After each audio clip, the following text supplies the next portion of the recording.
While waiting for a flight, a 14-year-old kid playfully tells two young fans he'll charge them 100 rupees for a selfie. It's the kind of harmless banter you'd expect from any teenager at the airport. But put that same kid in the middle of a packed stadium like this, and the playfulness vanishes. Against seasoned international bowlers, he casually hits 100 runs and just 35 balls. These extreme results usually trigger two reactions. Some treat him like a biological anomaly, while others demand bone density scans to prove he's committing H-broad. Both of these views overlook the most important part of the story. By assuming his talent is either a freak of nature or a lie, we ignore the deliberate psychological training that made it possible. Vaibhav didn't just join the elite tier of cricket, he overturned the entire idea that you have to be 30 to have the emotional maturity of a professional. His rise relied on three specific mechanisms: extreme physical repetition, rigorous emotional regulation, and the complete deletion of fear. These records demonstrate that high-performance training can override the traditional biological clock of a professional career, allowing a teenager to operate at a level that usually takes decades to reach. To understand how that mindset was built, you have to look at where he started, the rural farmlands of Bihar. There was zero safety net in his development. His father made a massive, high-stakes bet on his talent, selling off the family's primary farmland just to pay for elite training sessions. His mother maintained a parallel level of domestic discipline. She started her routine at 4 every morning, organizing his food and recovery around a schedule that left no room for error. Instead of cracking under that pressure, Vaibhav turned it into endurance.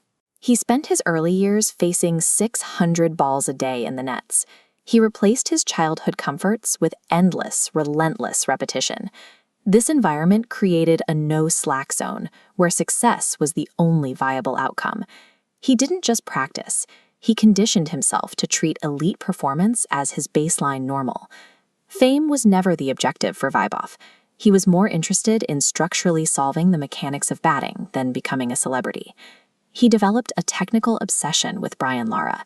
He studied endless clips of Lara's match-winning innings on his phone, deconstructing the bat swing and the stamina required to dominate at the highest level. He actively calls his mentors to rehearse specific match scenarios, treating every net session as a problem-solving exercise. He isn't just hitting the ball hard. His aggressive, highlight reel boundary shots are the logical conclusion of that preparation. He isn't relying on teenage confidence. He's relying on thousands of hours of technical rehearsal. In many fields, young people carry a burden called inherited fear. It's the invisible weight of hierarchy telling you to wait your turn.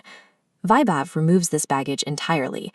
He separates the game's reality from emotion, focusing purely on the ball's physics. This creates true psychological freedom. Because he doesn't fear the bowler, he reacts with practice net calm. That mental clarity is how a 14-year-old survives against bowlers like Pat Cummins.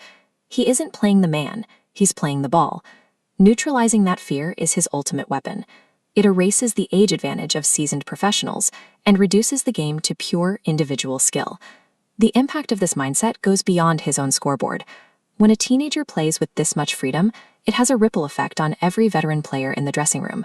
Systemic hierarchies start to loosen up. When one person demonstrates that the mental block of fear is optional, the entire system begins to shift its expectations of what is possible. The idea that you have to wait your turn is an artificial constraint. It's a concept designed to maintain the status quo, and Vaibhav Suryavanshi is the proof that it's outdated. His journey proves that when you combine relentless discipline with an absolute refusal to be intimidated, your limits are dictated entirely by your mindset, not the date on your birth certificate.